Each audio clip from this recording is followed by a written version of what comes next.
नमस्कार। साहित्य, कला और संस्कृति की पहली ऑनलाइन वीडियो पत्रिका ताना बाना में आपका स्वागत है। मैं हूं मुकेश कुमार। दोस्तों, अक्सर कहा जाता है कि साहित्य संस्कृति को राजनीति से परे रखा जाना चाहिए, मगर क्यों रखा जाना चाहिए और क्या ये संभव है? क्या राजनीति हमारे जीवन का अभिन्न हिस्सा नहीं है? घर हो या बाहर, क्या हम राजनीति से जुड़े हुए नहीं हैं? क्या हमारा सोच विचार, हित अहित और हमारी संवेदनाएं राजनीति केंद्रित नहीं हैं? अगर हैं तो राजनीति से अलग रहने का विचार अराजनीतिक नहीं बल्कि राजनीति से प्रेरित माना जाना चाहिए। साहित्य और संस्कृति के राजनीति से इस अटूट रिश्ते को रेखांकित करते हुए पेश है आज का ताना बाना। ताना बाना में आज आप देखेंगे रचनावलियों के महत्व और उपयोगिता पर बहस में हिस्सा ले रहे हैं विजय बहादुर सिंह, वीरेंद्र यादव और सुरेश शर्मा। ज्ञान चतुर्वेदी आज अपने स्तंभ ना काहू से बैर में बात कर रहे हैं शेर के सलाहकारों की नियुक्ति पर। पुस्तक समीक्षा में आज प्रोफेसर अपूर्वानंद के साथ चर्चा करेंगे कुमार अंबुज के कविता संग्रह उप शीर्षक पर, और लेखक एवं पत्रकार प्रियदर्शन बताएंगे किताबों के महत्व को बताने वाली एक बहुचर्चित किताब के बारे में। साहित्यकारों के समग्र लेखन को एक जगह एकत्रित करने के उद्देश्य से रचनावलियां प्रकाशित होती रहती हैं। इसी हफ्ते वरिष्ठ कवि अशोक वाजपेयी की रचनावली भी प्रकाशित हुई है, मगर सवाल ये उठता है कि इन रचनावलियों का होता क्या है? वे पुस्तकालयों की शोभा बढ़ाती हैं या उनका कोई महत्व है, कोई उपयोगिता है? आज की बहस इसी विषय पर केंद्रित है और इसमें हिस्सा लेने के लिए हमारे साथ हैं वरिष्ठ साहित्यकार विजय बहादुर सिंह, वीरेंद्र यादव और सुरेश शर्मा।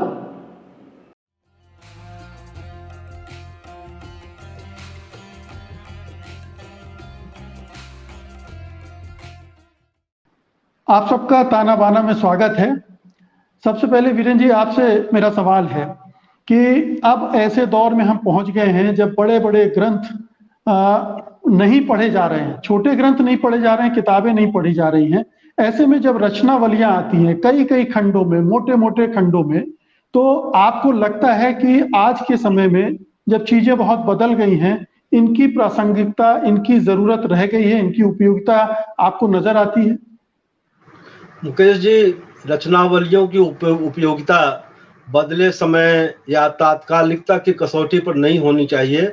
मैं समझता हूँ कि रचनावलियों का स्थायी महत्व है कि अगर एक महत्वपूर्ण लेखक का संपूर्ण जो है कई जिल्दों में एक साथ आता है तो पहली बात वो उपलब्ध हो जाता है, चाहे पुस्तकालयों के माध्यम से हो, चाहे पुस्तक केंद्रों के माध्यम से हो। और देखिए, इसमें दो तरह के अनुभव हैं। हो सकता है कि कुछ रचनावलियां ऐसी हों जो लाइब्रेरी की या पुस्तकालय की शोभा बढ़ा रही हों, लेकिन कई रचनावलियां ऐसी हैं जो हम आप सभी जानते हैं। उन रचनावलियों के कई कई संस्करण प्रकाशित हुए हैं और पाठक उनको खरीद रहे हैं। जैसे उदाहरण के लिए मैं कहूँ कि मुक्तिबोध की रचनावली या रेणु की रचनावली, मंटो की रचनावली, राजन सिंह बेदी की रचनावली, परसाई की रचनावली, इसके 6-6, 7-7 संस्करण पेपरबैक हुए हैं और पाठकों ने उन्हें खरीदा है। तो एक आवश्यकता है इस तरह की, लेकिन ये जो अवश्य है कि कुछ प्रकाशक कुछ ऐसी रचनावलियां छापते हैं जो कि बहुत ही महंगे दाम पर होते हैं, खाली पुस्तकालयों में वो उनका सप्लाई हो जाती है, उपलब्ध भी नहीं होते हैं। जिसमें दो तरह की बातें हैं।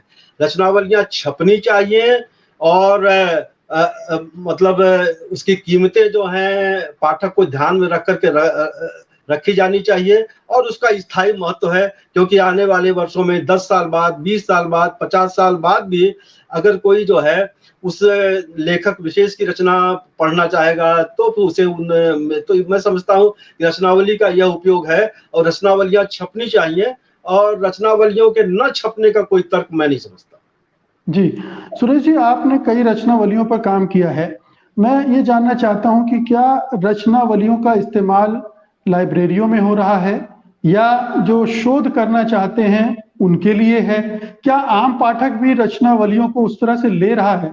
आम पाठकों में भी, मैं जो पाठकों का प्रबुद्ध वर्ग है मैं उसकी बात कर रहा हूँ कि क्योंकि आम पाठक तो जाहिर है कि रचनावलियों तक नहीं जाता होगा, नहीं पहुंचता होगा। मुकेश जी, असल में रचनावली की उपयोगिता और इसको लेकर जो बातचीत हो रही है, इसको रचनावली क्यों इसमें ये सारे प्रश्नों के उत्तर छुपे हुए हैं।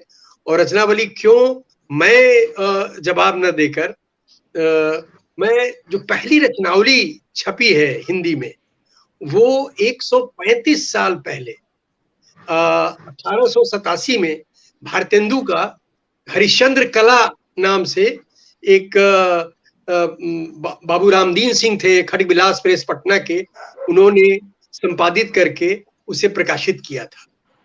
भारतेंदु 1885 में उनकी डेथ हुई थी, 2 साल बाद 87 में वो रचनावली आई। तो उस रचनावली में उन्होंने उसका नाम रखा श्री हरिश्चंद्र कला अथवा हरिश्चंद्र जीवन सर्वस्व। तो ये जो रचनावली है, एक और ही बात बीच में कह दूं कि ये जीवन सर्वस्व जो था, ये अचानक रामदीन बाबू ने अचानक नहीं छाप दिया था। उस समय के मजिस्ट्रेट थे, वो भाषा विज्ञानी भी हम के रूप में जानते हैं, ग्रियर्सन गया में थे मजिस्ट्रेट। उन्होंने प्रेरित किया उनको पटना आकर कि भारतेंदु बाबू का आप छापिए, जैसे शेक्सपियर का हमारे यहाँ उधर है।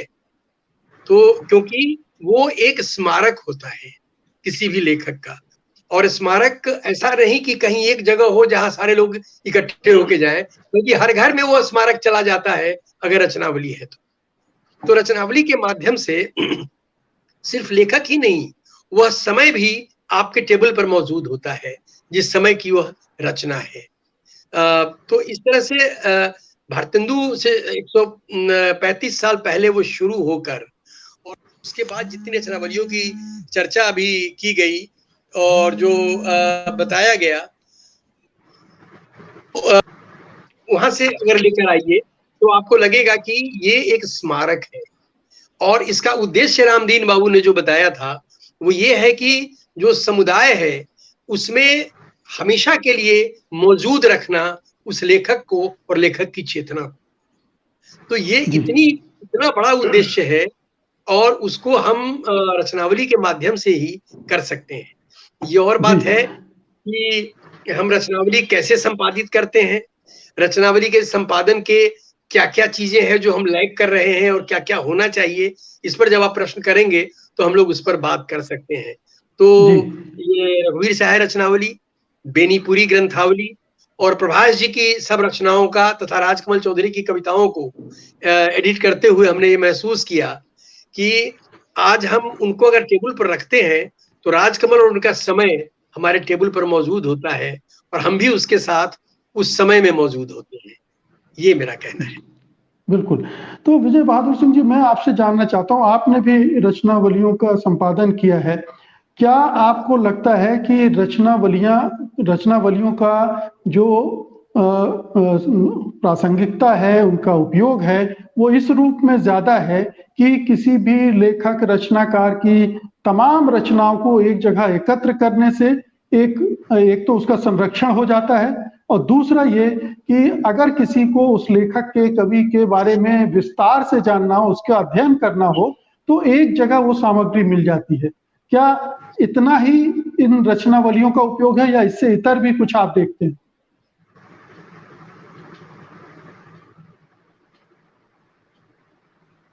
मुकेश जी, इस बारे में मेरे अनुभव बड़े मजेदार हैं। जी।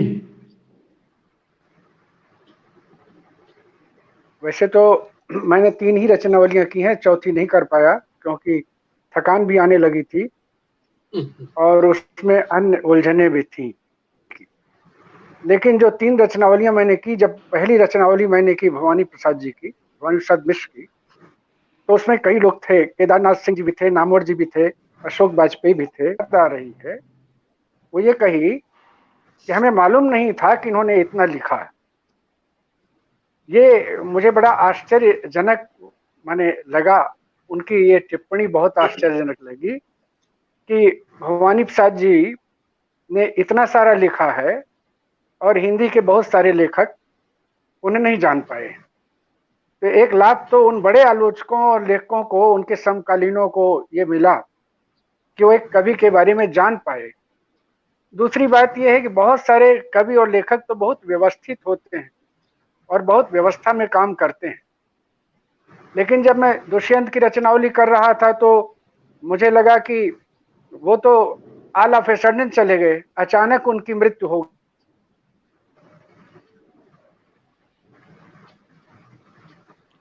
अरे बड़ी दिलचस्प बात कर रहे थे विजय बहादुर जी, लेकिन उनसे संपर्क टूट गया है। मुझे लगता है फिर से जुड़ेंगे। इस बीच में मैं वीरेंद्र यादव जी के पास लौटता हूँ। तो ये जो स्मारक वाली बात की सुरेश जी ने, और दूसरी महत्वपूर्ण बात विजय बहादुर सिंह जी ने ये की कि उनके समकालीनों को ही पता नहीं होता है कि दरअसल कितना बड़ा रचना संसार उनके उन कवियों या लेखकों का है जो जिससे वो अपरिचित रहते हैं। तो जब एक साथ आता है तो ये एक सुविधा हो जाती है और ये उनके बारे में जानकारी में इजाफा भी करती है। तो ये एक महत्वपूर्ण काम है। अगर हम अपने हिंदी समाज या हिंदी लेखकों और रचनाकारों को करीब से जानना चाहते हैं, विस्तार से जानना चाहते हैं और उनको वो सम्मान देना चाहते हैं, सम्मान देने के लिहाज से भी रचनावलियों की जरूरत है। जी मुकेश जी, मैं समझता हूँ रचनावलियों का महत्व ये तो है ही है कि उनका सब कुछ, मतलब उनका लेखन और जो है वो उनका विचार सब एक साथ आ जाता है। मैं आपको बताऊं कि अभी पिछले वर्ष जब रेणु शताब्दी मनाई जा रही थी, वीरेंद्र जी, मैं आपको 1 मिनट के लिए रोक रहा हूं। मैं चाह रहा हूं कि विजय बहादुर जी से उनका वक्तव्य पूरा कर लूं। जी विजय बहादुर जी, आप बात पूरी करें।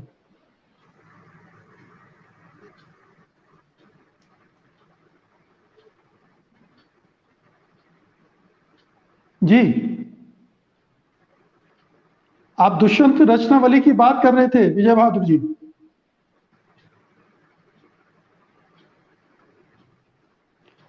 मुझे लगता है उनके कनेक्शन में दिक्कत है। वीरेंद्र जी, आप अपनी बात आगे बढ़ाएं। तो मुकेश जी, मैं कह रहा था कि जब रेणु शताब्दी वर्ष में महिलांचल पर मैं एक विस्तृत लेख लिख रहा था, तो मेरी जरूरत थी, मेरी जिज्ञासा थी कि रेणु के जो राजनीतिक विचार थे वे जो हैं उनके डायरी में, उनके दूसरे वृत्तांतों में, उनके स्केचेज में या उनका जो आत्म कथ्य है उनमें किस तरह से आए। तो 5 खंडों में उनकी रचनावली हमारे सामने थी। यानी कि मैं लेख लिख रहा था महिलांचल पर, लेकिन उस पूरे 5 खंडों को मैंने खंगाला और उससे रेणु के जो राजनीतिक विचार, रेणु का समय, रेणु की निर्मित, वह सब मैंने जाना। तो उसको लिखते हुए मुझे लगता है कि यह रचनावली में ये जो चीजें संग्रहित हैं बहुत मेरे काम की थी, बहुत जरूरी थी, मैंने उनका उपयोग किया। तो इसलिए मैं समझता हूं कि गंभीर अध्येताओं के लिए, लेखकों के लिए, और अभी मैंने जो कहा कि आम पाठकों के लिए भी, अगर हरिशंकर परसाई की रचनावली के 8 पेपर बैक संस्करण अगर बिके हैं, अगर मंटो की रचनावली के कई संस्करण बिक चुके हैं, या जो है राजकमल चौधरी को लेकर के लोगों की जिज्ञासा है और उसके संस्करण निकल रहे हैं, या अभी जो है धूमिल का जो एक रचनावली आई है, उस धूमिल की रचनावली को लेकर के भी उत्साह दिखाया है। तो मैं दोनों ही बातें कह रहा हूं कि गंभीर पाठकों के लिए भी ये जरूरी है और अध्येताओं के लिए, लेखकों के लिए तो ये जरूरी है ही है। दूसरा, आजकल पुस्तकालयों की जो दुर्दशा है, जो दुर्गति है कि उन पुस्तकालयों में कभी किताबें खरीदी भी गई थी लेकिन उपलब्ध नहीं है, नियत स्थान पर नहीं है। तो आप किसी पुस्तक को तलाशने जाइए तो पुस्तक उपलब्ध नहीं है। और पुस्तक की दुकानों की भी हालत जो है कि यानी तत्काल नई किताबें तो उपलब्ध हो जाती हैं, प्रकाशकों के यहाँ भी बहुत सी पुस्तकें नहीं उपलब्ध होती हैं। तो मैं समझता हूं कि एक साहित्य के दूरगामी संरक्षण के लिए भी जरूरी है कि जो महत्वपूर्ण और जो जरूरी लेखक हैं उनकी रचनावलियां प्रकाशित हों।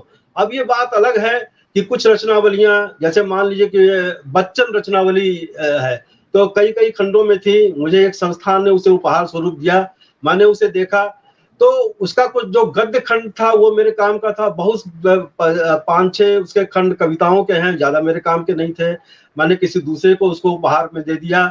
लेकिन वो एक जगह है तो, या पंत की ग्रंथावली है, बहुत लोग यानी आम पाठक उसे नहीं भी पढ़ता है, लेकिन पंत जी की ग्रंथावली है, हम देख सकते हैं।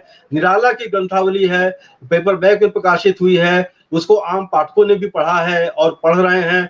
तो मैं समझता हूं कि इन ग्रंथावलियों का उपयोग है, लेकिन मैंने जैसा कि पहले भी कहा कि जो कुछ प्रकाशक महज धंधेबाजी के लिए उसके बहुत महंगे महंगे संस्करण छाप लेते हैं, खाली पुस्तकों को पुस्तकालयों को उसका सप्लाई कर देते हैं और उसके बाद बैठ जाते हैं, तो ये स्थिति उचित नहीं है। उसके पेपर बैक संस्करण छपने चाहिए। यशपाल की रचनावली का पेपर बैक संस्करण प्रकाशित हुआ है, उसके प्रति लोगों ने उत्सुकता जगाई, मैंने पुस्तक मेले में देखा कि उसको बिकते हुए, तो मैं समझता हूं कि यह जरूरी प्रयास है। और जैसे कुछ लेखकों की नहीं है, जैसे उग्र की कुछ रचनाओं को मैं ढूंढ रहा हूँ, उनकी कुछ पुस्तकों को वो बिल्कुल उपलब्ध नहीं है, जो पुराने प्रकाशक हैं उनके पास वो नहीं उपलब्ध है। तो मुझे बहुत शिद्दत से जरूरत महसूस हो रही है कि उग्र की रचनावली आए और जिन चीजों की मुझे तलाश है वो उपलब्ध हो। तो यह एक जरूरी काम है और ये किया जाना चाहिए। जी, मैं सुरेश जी आपके पास आता हूं, लेकिन विजय बहादुर जी अगर आप मुझे ठीक से सुन पा रहे हैं तो मैं चाह रहा हूं कि आप अपना जी सुरेश जी, एक बड़ी महत्वपूर्ण बात वीरेंद्र जी ने कही कि अगर किसी लेखक को, रचनाकार को संपूर्णता में देखना हो, क्योंकि टुकड़ों टुकड़ों में अलग अलग किताबों में हम उन्हें पढ़ते हैं, तो उनकी एक पूरी छवि और उनका जो कृतित्व है वो हम उसको ठीक ढंग से देख समझ नहीं पाते। तो रचनावली का की उपयोगिता या महत्ता इस रूप में भी है। असल में अभी ये बात हुई ना कि बहुत बड़े पैमाने पर रचनावलियां छप रही हैं, तो उसमें असल में रचनावली एक विधा है, उसका एक अनुशासन है जिसका पालन नहीं हो रहा है। कि रचनावली सिर्फ 10 किताबों को एक साथ एक के बाद एक छाप देना रचनावली नहीं है। रचनावली में आप क्या करते हैं, रचनावली में उसके संपादक की क्या जिम्मेदारी है। एक कि रचना कब लिखी गई, ये रचना के नीचे हो। उसके नीचे हो कि पहली बार कहाँ छपी।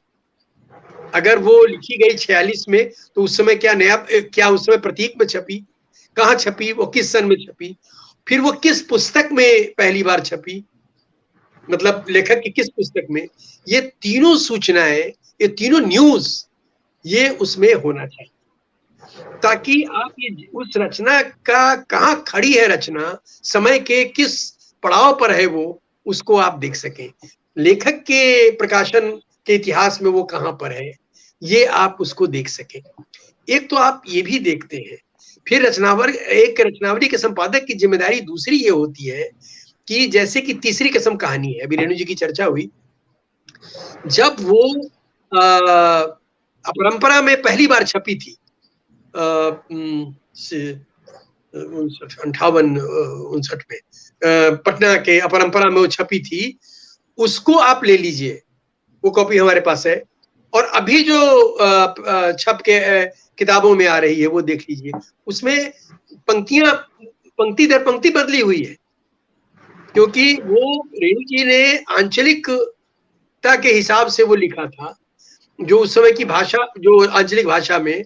बाद में प्रूफ रीडर्स जो महानगर के थे और वो, उन्होंने उसको सुधार दिया, तो उसको उन्होंने एक दूसरी तरह की चीज वो हो गई है। आप पढ़ेंगे तो जो स्वाद आपको उसमें मिलेगा रेणु जी के वो परंपरा वाली तीसरी कसम में, वो इसमें नहीं है। तो एक रचनावली के संपादक की ये जिम्मेदारी तो होती ही है कि वो रचना कब लिखी गई, कहाँ पहली बार छपी और संग्रह में कब आई, आदि आदि। इसके बाद एक और चीज करने की जरूरत है एक संपादक को, कि जब वो हम उस रचना के बारे में, उस रचनाकार के बारे में, उसका पीछे की तरफ अंत में परिशिष्ट में उसका क्रमशः जीवन ईयर वाइज उसको शोध करके वहां देना चाहिए। हमने अपने रचनावलियों में दिया है कि उसके जन्म से लेके और जब तक वो रहे इस संसार में, या वहां तक की ईयर वाइज, ताकि पाठक को उससे जोड़कर देखने में आसानी होगी कि वो दौर कौन सा था जिसमें ये रचना लिखी गई, जिसमें उसकी महत्वपूर्ण जीवन की घटनाएं भी होनी चाहिए। तो रचनावली एक विधा है, और उस विधा को सिर्फ किताबों को संयुक्त करके छापना रचनावली नहीं है, बल्कि इस अनुशासन का पालन करते हुए अगर लिखेंगे तो रचनावली समय का दस्तावेज होगी। और जो प्रकाशक सिर्फ किताबों को एक साथ छाप लेना मानते हैं, वो गलत है, वो एकदम गलत है। तो सुरेश जी, क्या कितनी रचनावलियां हैं जो अनुशासन आपने बताया है रचनावलियों के प्रकाशन में, उसका पालन कर रही हैं? क्या 50% भी रचनावलियां हैं जो इस तरह से निकल रही हैं? नहीं, 50% भी नहीं है। असल में इस पर आप जैसे लोग जो आलोचक और सक्रिय लोग हैं, उनको रचनावली के डिसिप्लिन पर, हर विधा के डिसिप्लिन पर चर्चा होती है, लेकिन रचनावली के डिसिप्लिन पर कोई चर्चा नहीं होती है। उसका मतलब होता है कि 6 किताबें हैं, उसको एक साथ पढ़ने के हिसाब से जोड़ दीजिए, रचनावली हो गई। तो हमको लगता है कि इस दृष्टि से एक तो मुझे वो जो पहली रचनावली मैंने हरिश्चंद्र का जीवन सर्वस्व की चर्चा मैंने की है, क्या वो है मेरे पास, ये वो किताबें दिखाई दे रही है। जी जी बिल्कुल। हाँ, ये हरिश्चंद्र कला जो है, तो ये जो 135 साल पुरानी किताब है, इसमें जो मैं देखता हूँ कि जिस तरह से उन्होंने मेहनत की है एक एक रचना को, जैसे कि जो रत्नावली नाटिका है, तो वो आधी ही उपलब्ध थी, तो आधी लिखी और लेखक ने नहीं, संपादक ने माफी मांगी है कि हम कहीं से भी खोज के अगले संस्करण में लाएंगे, और अगला संस्करण जो छपा उसमें रत्नावली पूरी थी भारतेंदु की। तो एक संपादक अगर उस रचनावली को अपनी रचना मानकर अगर करेगा, तो अपने को समाहित कर देगा उसमें, तभी वो बेहतर हो सकता है। और 50% तो नहीं, लेकिन 30-40% रचनावलियां छपी हैं, जैसे कि मंटो की है, या इन्होंने वीर बहादुर जी ने जो परसाई जी की है, रघुवीर साहब में मैंने ये सब किया है जी। तो और इन्होंने वीर बहादुर जी ने भी भवानी बाबू वाले में बहुत अच्छा संपादन किया है। जी जी। तो विजय बहादुर जी, अगर मेरी आवाज सुन पा रहे हो, उन्होंने काफी जिज्ञासा पैदा कर दी थी मुझे दुष्यंत कुमार जी का जिक्र करके। मैं चाहूंगा कि अपना वक्तव्य पूरा करें विजय जी।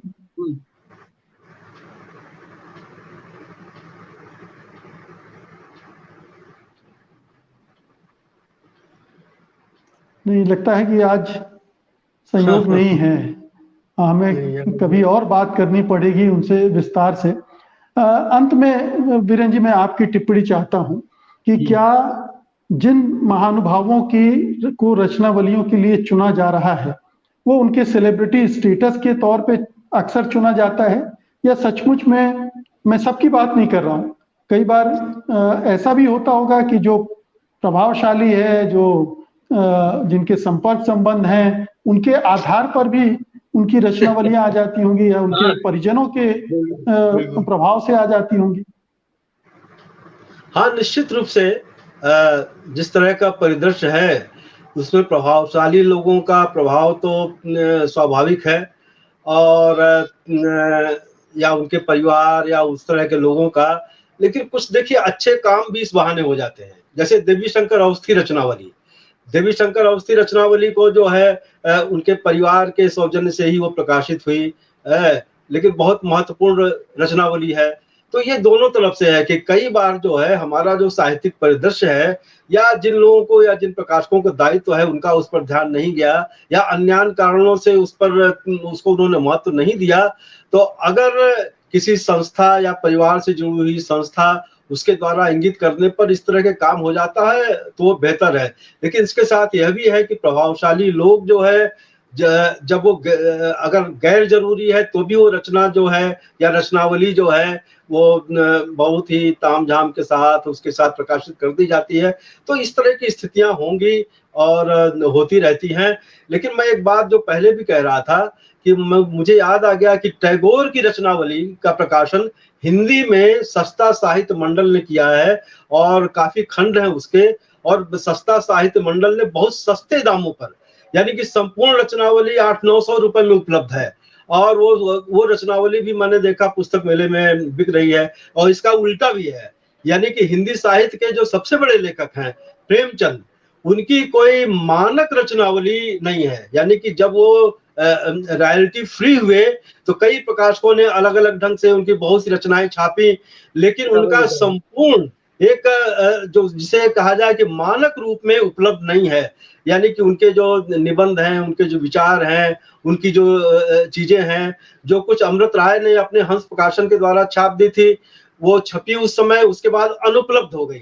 आज की तारीख में कुछ प्रकाशकों ने टुकड़े टुकड़े करके छाप दिया है, तो अगर स्तरीय ढंग से किसी प्रकाशक का ध्यान जाता तो और एक मानक रचनावली, मानक ग्रंथावली प्रकाशित होती तो बेहतर होता। मैं समझता हूं कि आज भी जरूरत है।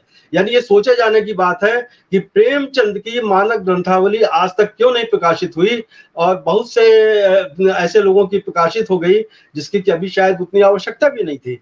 तो यह एक मिला जुला परिदृश्य है। इस मिले जुले परिदृश्य में मैं समझता हूं कि इस बातचीत के माध्यम से या इस तरह की चर्चाओं के माध्यम से हम लोग ध्यानाकर्षण करके जो कमियां कमजोरियां हैं उनको उनका निराकरण कर सकते हैं।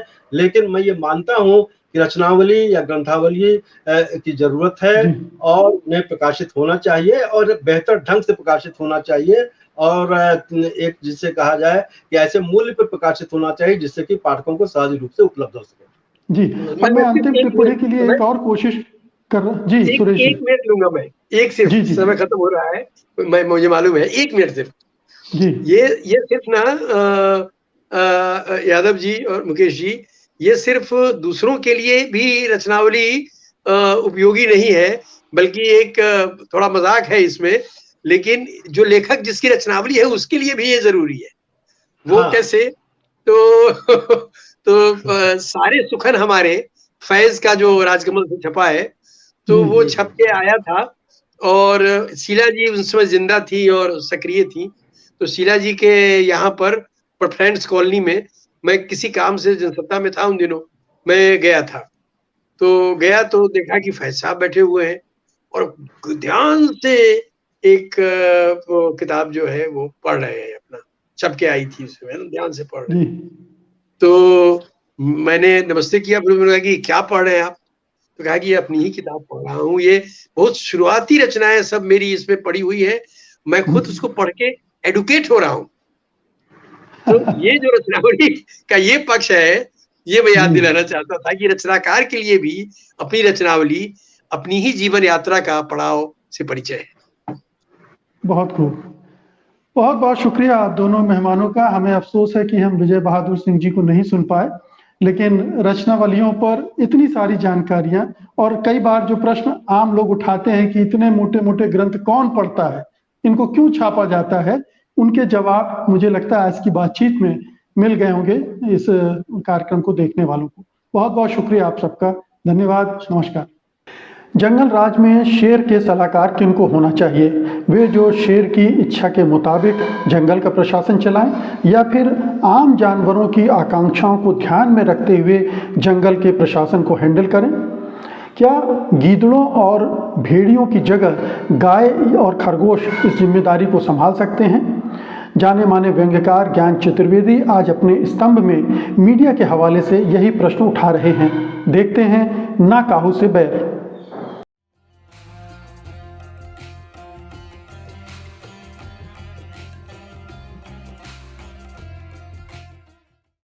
जंगल में चुप, ये मेरे व्यंग का शीर्षक है अगले। और किस जंगल की बात कर रहे हैं हम? लोकतंत्र का जंगल है ये। जंगल में शेर का राज है और जंगल में जंगल राज है। गीदड़ों और सलाहकार कौन है इसके?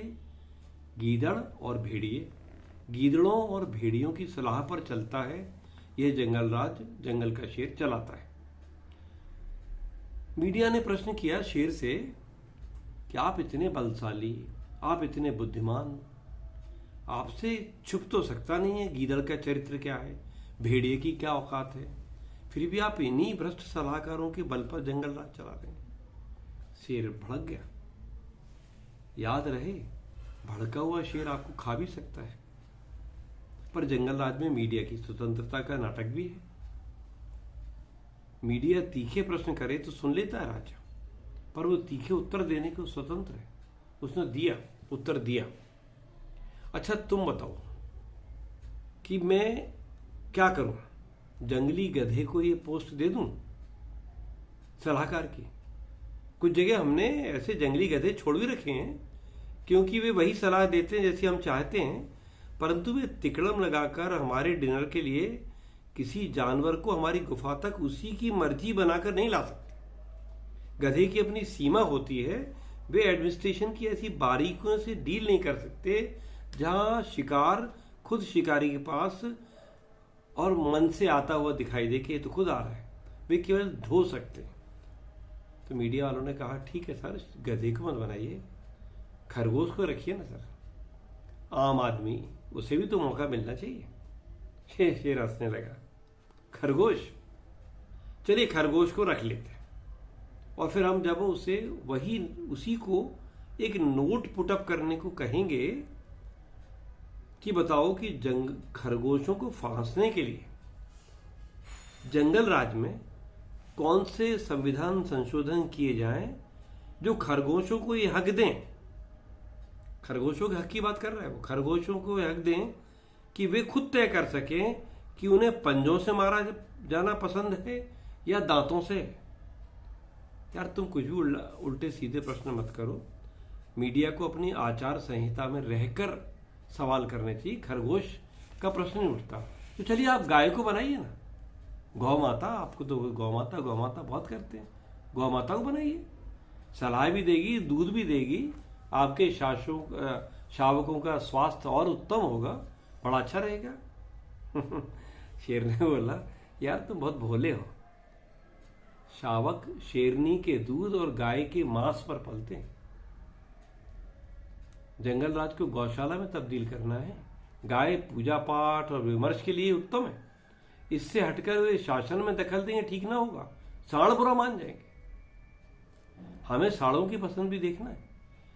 गायों के बारे में कोई भी बिल जंगल सभा में बिना साड़ों की सहमति के पास नहीं होता।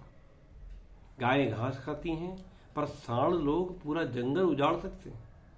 जंगल राज चलाना है तो साड़ों से मिलाकर रखना पड़ता है भाई साहब। ये गाय तो खूंटे से बंधी रहे, बछड़े जने, दूध दे, जंगल राज ने उसका यही कर्तव्य निर्धारित किया है। और हाथी, आप उसे अपना सलाहकार क्यों नहीं बनाते? यार मूर्ख हो क्या? जंगल का पहला नियम यह है कि खुद से ज्यादा वजन का सलाहकार मत बना बैठना, वरना तुम्हें कौन पूछेगा। और हाथी की रुचि तो पेड़ खाने, झाड़ियां चबाने में है, जबकि हमारी रुचि तो प्रजा को झंझोड़ने में, नाखूनों पंजों में पकड़ने में है। ऐसे में हाथी हमें सूट नहीं करता। ये भी एक कोण है देखने का। राजा यदि शेर हो तो शिकार करना जंगल में उसका अधिकार कहाएगा और शिकार होना आपका कर्तव्य कहलाएगा। यदि खरगोश, हिरन, पंछी, बंदर इत्यादि मूर्ख जन जंगल राज को इस तरह बदलना चाहते हैं कि उनका शिकार ही बंद हो जाए, तो ये नक्सलवादी गतिविधि कहलाएगी, बल्कि देशद्रोह कहलाएगा, क्योंकि आप तो राजा को भूखा मारना चाहते। फिर सर उसने अंतिम पिटा हुआ प्रश्न पूछा कि सर फिर राजा साहब आप ही बताइए क्या? उसने बोला फिर क्या भाई साहब, मैं राजा हूं, मुझे सबका ख्याल रखना पड़ता है। आप किसी की बात भी करें, हमें तो सबका ख्याल रखना है, हमें चोर का भी रखना है और साहूकार का भी रखना है। यह जंगल केवल खरगोशों के ख्याल के लिए ही बना हुआ है, इस पर भेड़ियों का भी उतना ही अधिकार है, वे भी इस जंगल के आदरणीय नागरिक हैं। मीडिया ने सियारों, भेड़ियों, जंगली ईश्वरों आदि के विरुद्ध अनर्गल प्रचार कर रखा है। यह गैर जिम्मेदार है। मात्र आरोप लगाने से कुछ नहीं होता। हमारी माद में चलने वाली जंगल अदालतें आज तक किसी भेड़िए, किसी सियार को अपराधी कहता है? जब तक जंगल अदालत इन्हें अपराधी न ठहराए, ये सब आदरणीय है। इनके विरुद्ध आपने कुछ भी कहा तो इन्हें विशेषाधिकार है कि अपने दांतों पंजों से आपकी तिक्का बोटी कर दें। समझे कि नहीं? वे समझ गए। मीडिया चुप हो गया। जंगल राज में कब आपको चुप रहना चाहिए, ये समझने के लिए किसी सलाहकार की आवश्यकता नहीं है। और अब वक्त है पुस्तक समीक्षा का। वरिष्ठ कवि कुमार अंबुज का कविता संग्रह उपशीर्षक गुजरे वक्त में खो गई चीज़ों को तलाशने और उन्हें समकालीन संदर्भों में देखने के रास्ते सुझाता है। उसमें पीड़ा है, दुख है, गुस्सा है और क्षमा याचना भी है। जाने माने समालोचक प्रोफेसर अपूर्वानंद हमारे साथ हैं, तो आइए उनसे इस कविता संग्रह पर बात करते हैं।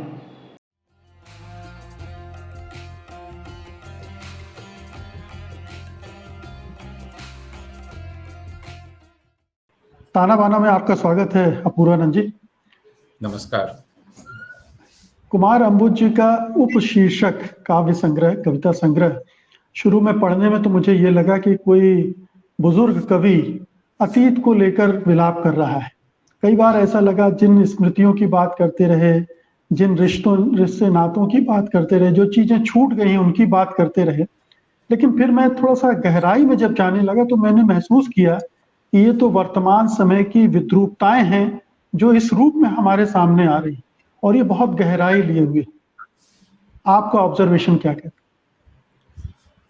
है? ये बहुत बिल्कुल इत्तेफाक की बात है कि आपने उम्र की बात की, और कुमार अंबुज जिस पीढ़ी के हैं, हालांकि ये नहीं कहना चाहिए कि वो बिल्कुल उत्तरार्ध में हैं जीवन के, लेकिन अब एक अच्छी खासी जिंदगी कवियों की इस पीढ़ी ने गुजार ली है।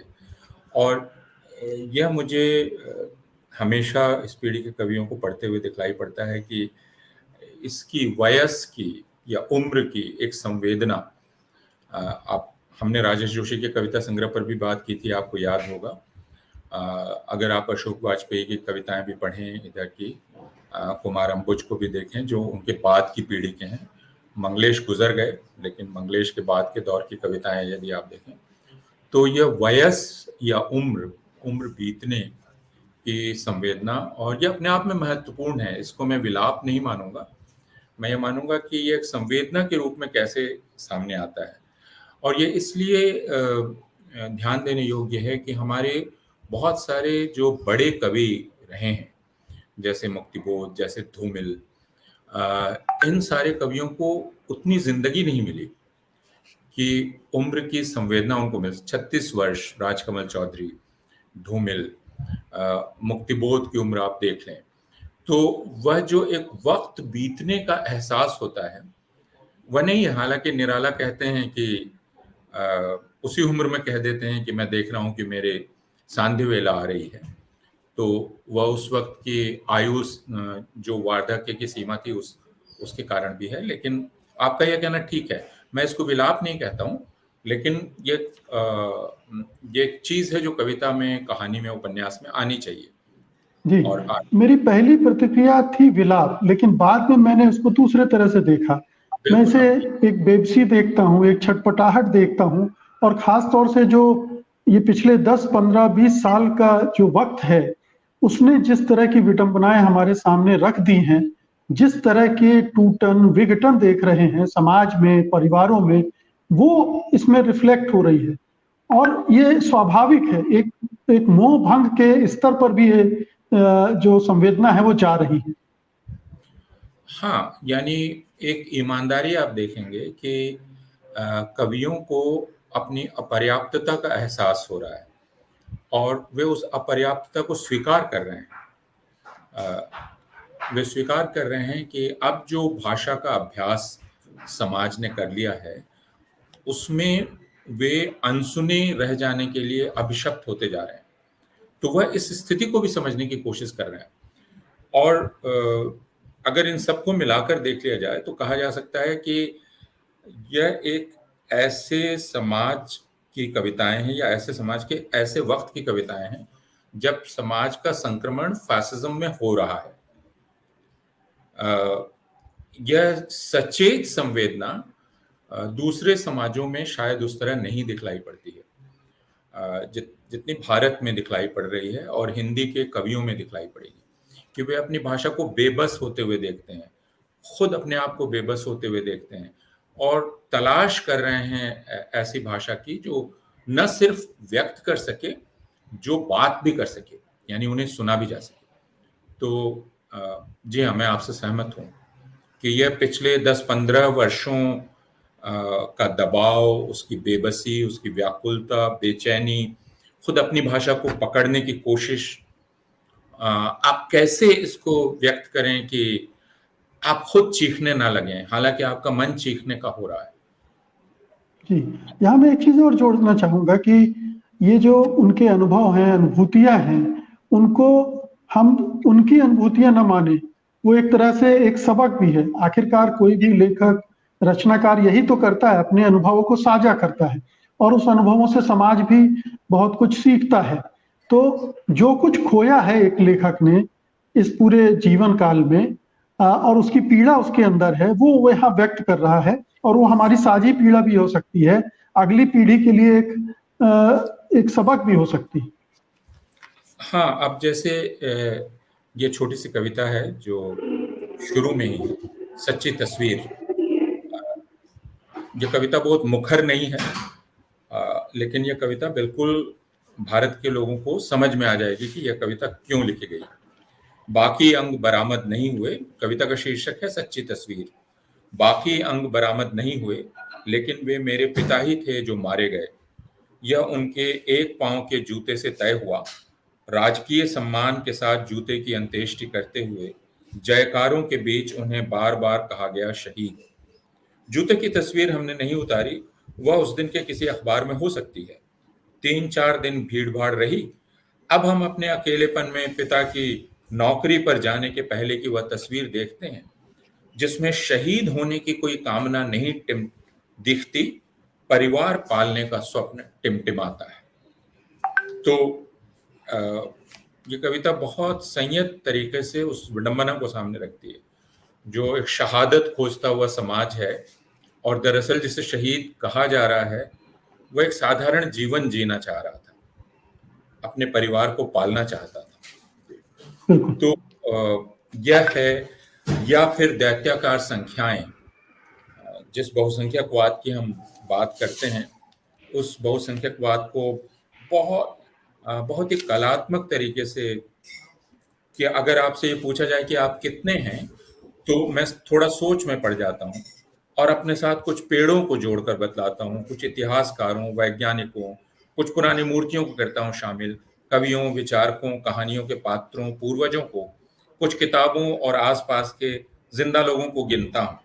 लेकिन वे ये संख्या तो नहीं खोज रहे हैं जो पूछ रहे हैं। इसलिए अंत में ये कहते हैं कि जो पूछ रहा है वो कहता है कि जरूरी है गिनती पता तो चले कि तुम ऐसे कैसे अकेले हो जो अपने साथ जंगलों, कीट पतंगों, दार्शनिकों, उपन्यासों, मिथकों, पुरखों, पहाड़ों को जोड़ लेते हो, भरमाते हो सबको, हरदम बहुमत को गलत बताते हो, कहते हो अकेले हो लेकिन सड़कों पर तो तुम ज्यादा देखते हो, मारने पर भी पूरे नहीं मरते, हम सब के लिए मुसीबत हो, हम जो इतने ज्यादा हैं जिन्हें तुम कुछ नहीं समझते, मगर भूल जाते हो हम बहुमत हैं, भूल जाते हो कि हम हैं दैत्याकार संख्याएं। तो यानी बहुमतवाद या बहुसंख्यकवाद दरअसल संख्यावाद है। बिल्कुल। ये सिर्फ 2 पंक्तियां, इतना राष्ट्रवाद है कि किसी से क्षमा याचना नहीं की जा सकती। अब मुझे एंडरसन का वो वाक्य याद आ जाता है कि अगर आप सच्चे राष्ट्रवादी हैं तो आपको राष्ट्र के नाम पर शर्मिंदा हो सकना चाहिए या हो पाना चाहिए। तो इतना राष्ट्रवाद है कि किसी से क्षमा याचना नहीं की जा सकती। बिल्कुल जी। यहाँ एक कविता मैं भी पढ़ना चाहता हूँ। असहायता इस कविता का नाम है। एक कवि की असहायता है ये एक तरह से। सब तरफ से एक ही आपत्ति, एक ही सवाल उठता है, क्या तुम नियम कानून तोड़े बिना कविता नहीं लिख सकते? कवियों के पास भला इसका क्या जवाब हो सकता है? वे तो ज्यों ही इस दुनिया के बारे में कुछ लिखते हैं तड़ाक से टूट जाते हैं नियम, कानून और बंधन। जाहिर है सजा भी कवियों को ही मिलती है। जितनी कविता होगी उतना होगा जीवन में संकट। लेकिन कुछ हैं जो दुख सह सकते हैं, मूर्खता नहीं। कुछ हैं अभागे जो अभाव सह सकते हैं, अपमान नहीं। इसलिए वे बने रहते हैं संकटग्रस्त, जैसे उनके पास जीने का यही एक तरीका है। हाँ बिल्कुल। तो कविता में लोग जो कई तरह की चीजें करना चाहते हैं वो ये कि वो परिभाषित भी करना चाहते हैं, और जो हम लोग पिछले दिनों देखते रहे हैं कि वे कुछ सूक्तियां भी कहना चाहते हैं। जी। कवि में इतनी क्षमता होनी चाहिए कि उसकी पंक्तियां सूक्तियों की तरह आपको याद हो जाएं, और वे जीवन को परिभाषित भी करना चाहते हैं, और वे ऐसी संवेदनाओं को भी सामने लाना चाहते हैं जो लोगों के लिए कठिन संवेदनाएं, जैसे विस्थापन की संवेदना, जो एक कठिन संवेदना है। तो पहले अगर सूक्ति परक पंक्तियों को आप देखें तो ये 2 पंक्तियां हैं। सामाजिकता, 1000 लोगों से मिलिए, 1000 मुश्किलों से मुलाकात होगी और उतनी ही तरह की जीवटताओं से। तो 1000 लोगों से मिलिए, 1000 मुश्किलों से मुलाकात होगी और उतनी ही तरह की जीवटताओं से। या घर में घुसते ही गिरता हूं बिस्तर पर, या एक दिन को जीत लेने की थकान है।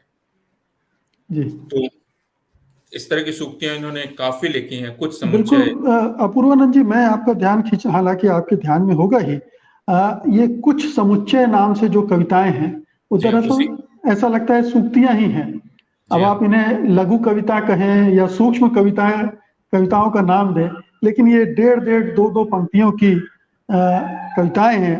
लोकतंत्र, आखिर एक आदमी जनता को कर ही लेता है अपने नियंत्रण में। युगीन या विडंबना, उसके पहले वाला देखिए। राष्ट्रीयता जी। दीवार पर लगे बल्ब को देखता हूं और सोचता हूं एडिसन की राष्ट्रीयता के बारे में। जी तो जी, तो क्या ये इसको आप एक नई शैली, नया फॉर्मेट के रूप में इसको चिन्हित करेंगे? नहीं, हर कवि इसका प्रयोग करता है। मैं हर कवि को देखता हूं कि वह यह प्रयोग करता है कि क्या वो और वो जानबूझ के ऐसा नहीं करता है। वह तो कविता कर रहा होता है, लेकिन उसकी पंक्तियां सूक्ति बन जाती हैं। या संक्षेपण का ऐसा गुण जिसमें आप एक पंक्ति में पूरा निबंध लिख रहे हैं। यह जिसको आप खोलें तो वो पूरा निबंध हो जाए। यानी एडिसन का बल्ब आप देख रहे हैं और उसकी राष्ट्रीयता के बारे में सोच रहे हैं, या जैसा लोकतंत्र के बारे में आपने कहा, या 1000 लोगों से मिलिए, 1000 तरह के जीवट से आपकी मुलाकात होगी। इससे नेहरू याद आ जाते हैं, जो जिनसे पूछा गया कि भारत की समस्या क्या है, तो उन्होंने कहा भारत की समस्या के बारे में सोचता हूँ तो मैं 35 करोड़ समस्याओं के बारे में सोचता हूँ, 35 करोड़ दिल और दिमागों के बारे में। तो यह हर कवि करना चाहता है, और कुमार अंबुज ने भी किया है। और समुच्चय वाली जो श्रृंखला है उसमें कई सफल हैं पूरी तरह से। यानी उनमें यह गुण आ गया है, जो गुण तुलसी में या कबीर में या रहीम में, तो हम तो उनको आप नीति वचन कह सकते हैं जी। तो उस तरह के नीति वचन सिर्फ उसी समय नहीं कहे गए, हमारे समय के कवि भी कहेंगे, और कुमार अंबुज के इस संग्रह में वे हैं। और मुझे हमेशा लगता है कि अगर कोई कवि है और वह वास्तव में लगातार भाषा के बारे में सोचता रहता है, तो उसमें आपको ऐसी सूक्तियां मिल ही जाएंगी, न मिलने का कोई सवाल नहीं है। जी, मुझे इस भाषा के स्तर पर भी ये संग्रह बहुत बारीक, बहुत सूक्ष्मता के साथ उसको बरतता हुआ दिखता है। भाषा को, इस विचारों को व्यक्त करने के लिए जिस तरह से वो वाक्यों को गढ़ते हैं, उनको विन्यस्त करते हैं, वो अपने आप में मुझे बहुत, मैं इसको गहराई भरा मानता हूँ। मुझे ऐसा महसूस होता है कि बहुत छोटी छोटी चीजों को बहुत बारीकी से देखना और उनको उसी अंदाज में व्यक्त करना, ये बहुत सारी कविताओं में मुझे देखने को मिला। मतलब कभी कभी मुझे मुक्तिबोध याद आ रहे थे इनको कई कविताओं को पढ़ते हो। हाँ, क्योंकि जो सबसे ज्यादा जिस बात से तकलीफ एक कवि को या रचनाकार को इस वक्त हो रही है कि वह जिस माध्यम में कविता करता है, उसके पास जो साधन है वो शब्दों का है और भाषा का है, और आखिर उसी के जरिए तो वो बातचीत कर सकता है या वो उसमें कुछ रच सकता है, लेकिन उसको इतना भ्रष्ट कर दिया गया है या उसको इतना सतही कर दिया गया है, सरलीकरण इतना कर दिया गया है कि अब कवि का एक काम कविता भाषा को जटिल बनाना भी है, कि जिसको आपने बारीकी कहा, सूक्ष्मता कहा, यानी पढ़ना आपको कठिन लगे, आप उस पर थोड़ा वक्त दें, आप जब बैठें तो तुरंत आप गुजर न जाएं उससे, कविता रोके आपको। तो यह काम भी कवि का है कि वह भाषा इतनी सहजता से आप न तो हासिल कर सकते हैं, न उसको निचोड़ ले सकते हैं। तो कवि कठिन बनाता है उस यात्रा को। यह इस संग्रह में मुझे कुमार अंबुज के दिखलाई पड़ता है, जो बात आप खुद भी कह रहे हैं जी। कि ऐसा वे कर रहे हैं इस संग्रह में। जी। एक लंबी कविता है इसमें आखिर में, शोक सभा। मैं चाहता हूं इस पर आपकी टिप्पणी। वो बहुत लंबी कविता है और मुझे काफी महत्वाकांक्षी प्रयोग लगता है कुमार अंबुज का, और उसके कुछ हिस्से हैं जिनमें वक्तव्य हैं, कुछ है जिसमें वर्णन है, और अब मुझे लगने लगा है कि कवियों को पढ़ते हुए, दुनिया भर के कवियों को पढ़ते हुए, हिंदी के कवियों को पढ़ते हुए भी, कि शायद हमें किसी एक कविता के पूरा सफल होने या पूरा असफल होने की बात नहीं करनी चाहिए। हमें ये देखना चाहिए कि कवि कविता को रच कैसे रहा है, और हो सकता है उस क्रम में आपको 2 जगह 3 जगह कविता दमकती हुई दिखलाई पड़े, और वो जगह बहुत महत्वपूर्ण है।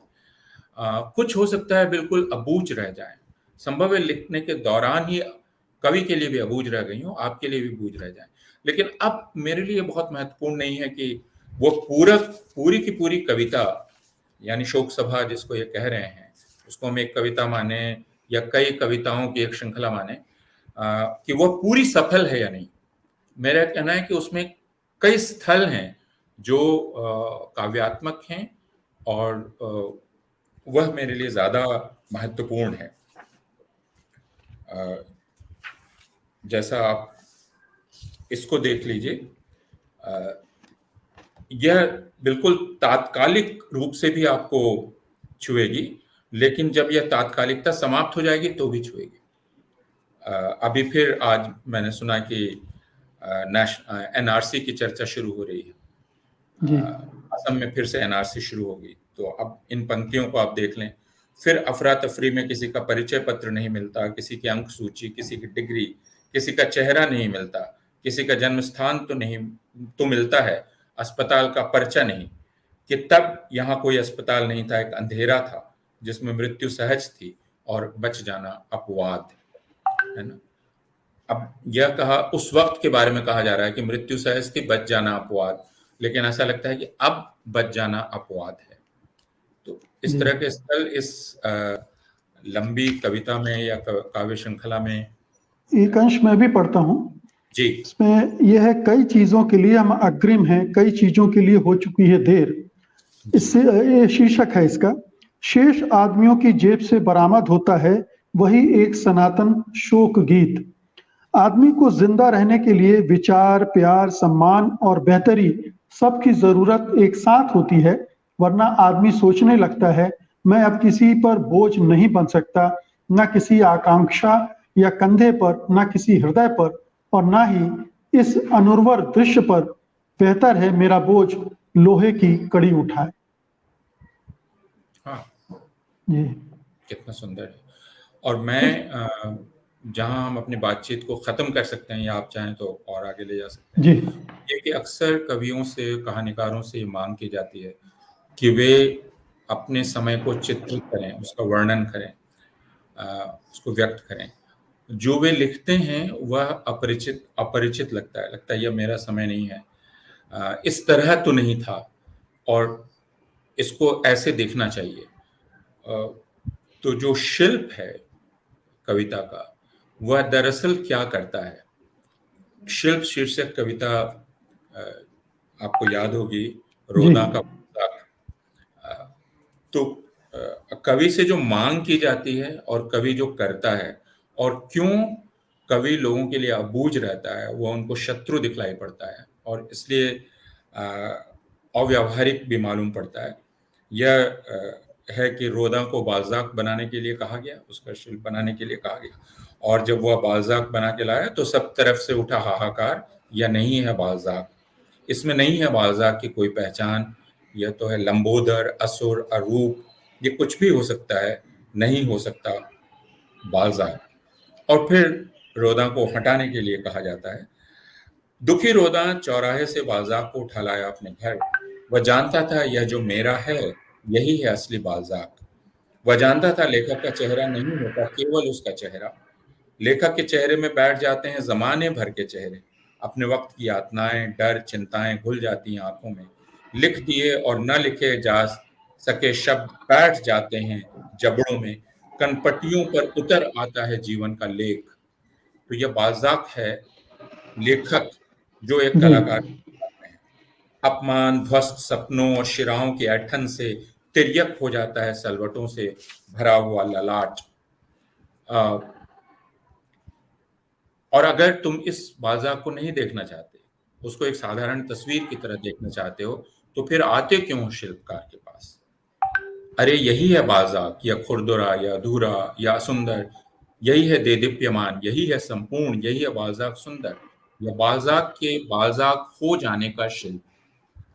बिल्कुल। तो मैं ये कहूँगा कि कुमार अम्बुज की कविता में भी आप देख सकते हैं कि या जो हो जाने का शिल्प है वह वहाँ दिखलाई पड़ता है। जी, बिल्कुल आपने सही कहा कि इस कविता से और आपके इस वाक्य से इस समीक्षा का अंत हो सकता है। बहुत बहुत शुक्रिया प्रोफेसर पूर्वानंद इस चर्चा के लिए। धन्यवाद आपका। नमस्कार। क्या तकनीक की मौजूदा दुनिया में किताब का कोई भविष्य है?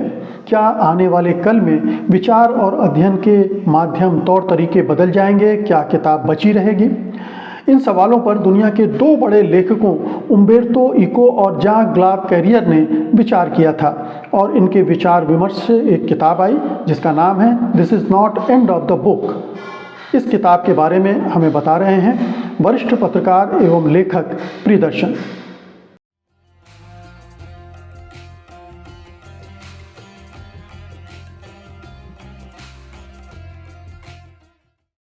आज मैं जिस किताब की चर्चा आपके साथ करने जा रहा हूं वो है this is not the end of the book. किताबों को लेकर संकट की बात इस दौर में लगातार कही जा रही है। बहुत सारे नए माध्यम आ गए हैं जो किताबों का विकल्प बनने का दावा कर रहे हैं। इसके बीच ये किताब कुछ वर्ष पहले दो बड़े लेखकों की बातचीत से बनी थी। इतालवी लेखक और उपन्यासकार और चिंतक उम्बेर्तो इको और जां क्लाद कैरियर जो फ्रेंच राइटर और स्क्रिप्ट राइटर रहे, इन दोनों ने बातचीत की थी। अब उम्बेर्तो इको इस दुनिया में नहीं है, लेकिन ये बातचीत बहुत दिलचस्प है जो किताबों के इतिहास, भविष्य और वर्तमान पे बताती है। जो पहला नतीजा इस पूरी किताब में बहुत स्पष्ट ढंग से बार बार कहा जाता है वो ये कि किताबें इंसान की सबसे पुरानी दोस्त और सबसे भरोसेमंद दोस्त रही, किसी भावुक अर्थ में नहीं। उम्बेर्तो इको और जां क्लाद कैरियर दोनों इस बात की तस्दीक करते हैं कि पिछले तमाम वर्षों में स्मृति के संरक्षण के जो तमाम उपाय आए वो सब धीरे धीरे धीरे धीरे नष्ट हो गए, जबकि किताबें जो हैं वो कम से कम 2000 साल से ज्यादा समय से भी हमारे साथ बची हुई हैं। किताबों को बहुत जलाया गया, बहुत सारे पुस्तकालय जला दिए गए, बल्कि उम्बेर्तो इको का जो उपन्यास है उसमें अंत में एक पूरा पुस्तकालय धू धू धू धू जल रहा है। इन सब के बावजूद किताबें बची रही और ये किताब बड़े दिलचस्प ढंग से दोनों बताती है। एक बात और बता दूं, उम्बेर्तो इको के पास 50,000 किताबें हैं और जां क्लाद कैरियर के पास 30,000 किताबें हैं। दोनों एक दूसरे से पूछते हैं कि क्या आपने सारी किताबें पढ़ रखी हैं? तो जवाब इसका ये है कि नहीं, सारी किताबें नहीं पढ़ रखी हैं। अधिकतम किताबें छूटी हुई हैं, कम किताबें पूरी तरह पढ़ी हुई हैं, कई किताबें बीच बीच में पलटी हुई हैं, कई किताबें दूसरों से सुनकर लगभग इस तरह हो गई हैं कि उन्हें पढ़ा हुआ माना जा सकता है, और कई किताबें बिल्कुल अछूती हैं, उनको देखते रहने का अपना सुख है। तो ये किताब सिर्फ किताब के बारे में नहीं, किताबों को लेकर हमारी प्रवृत्ति के बारे में बताती है और किताब ने हमारे जीवन पे, हमारे देखने के ढंग पे कितना प्रभाव डाला है इसके बारे में ये दोनों लेखक बात करते हैं। वो बताते हैं कि देखिए, हम लोग जब किताब पढ़ते हैं तो जिन समाजों में अक्षर बाएं से दाएं जाते हैं, यानी तो हमारे देखने का अभ्यास भी बाएं से दाएं हो गया है।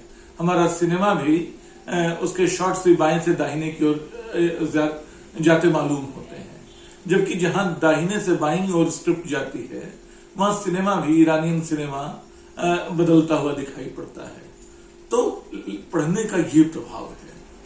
वो ये बताते हैं कि पिछले कुछ वर्षों में जब फ्लॉपी आई, जब डीवीडी आया, जब सीडी आई, तो लगा कि अब तो किताबें नहीं बचेंगी, किंडल आ गया, सब कुछ आ गया।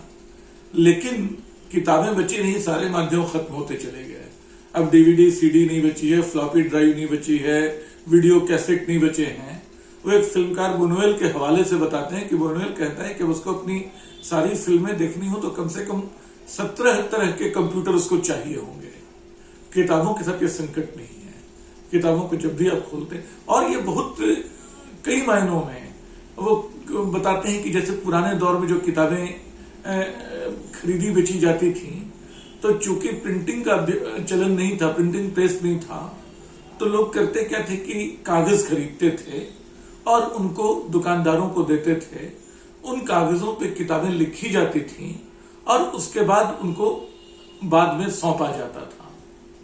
इसके अलावा उन दिनों जल्दसाजी पे बहुत काम होता था। किताबों को टिकाए रखना है, और वो एक किताब का जिक्र करते हैं जो एक जल्दसाज ने लिखी है। वो जल्दसाज बहुत सारे किताबों की सूची बनाता है जिसकी उसने जल्दसाजी की है। वो सारी किताबें खत्म हो गई हैं, ये सूची बची रही है, जिससे पता चलता है कि किताबें लिखी गई थी। किताबों को लेकर बहुत रोमानी नजरिया इनके पास नहीं है। वो बताते हैं कि बहुत बेतुके विषयों पे भी किताबें लिखी गई हैं, ऐसे विषयों पे जिनकी कल्पना नहीं की जा सकती, बेकार सी किताबें भी, लेकिन लिखे जाने का चलन लगातार बना रहा और वो आज भी हमारे समय में जारी है। उसमें एक सवाल उम्बर्तो इको से जॉन क्लॉद कैरियर पूछते हैं कि मान लीजिए आपका घर किसी संकट का शिकार हो जाए, आपके पास कोई एक सामान लेकर निकलने की छूट हो, तब क्या लेकर निकलेंगे? अपनी किताबें या मेमोरी ड्राइव? उम्बर्तो इको मानते हैं कि अपनी मेमोरी ड्राइव लेकर निकले हैं, लेकिन किताबों का महत्व इससे कम नहीं हो जाता है। वो अच्छा, ये किताब किताबों के लिखने की प्रक्रिया पे भी बात करती है। जॉन क्लॉद कैरियर बताते हैं कि जब स्क्रिप्ट राइटिंग करते थे तो उनको पता चलता था कि वो कितनी तरह के ड्राफ्ट बना रहे हैं। वो आमने सामने पृष्ठ रखकर उनको जांचते थे कि वो संतुलित है या नहीं। लेकिन कंप्यूटर के जमाने में, इस नए दौर में, अब ये संभव नहीं रहा। उनको पता ही नहीं चलता है कि उन्होंने कितने ड्राफ्ट बना डाले हैं, क्योंकि उसी कॉपी में संशोधन पे संशोधन होते रहते हैं।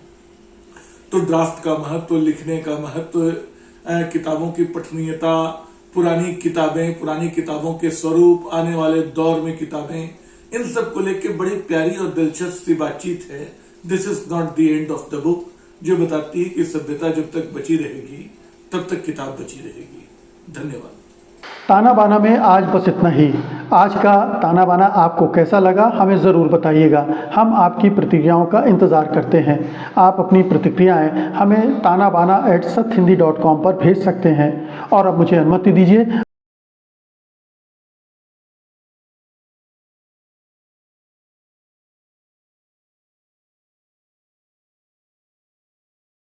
सत्य हिंदी का ऐप डाउनलोड करें गूगल प्ले स्टोर पर।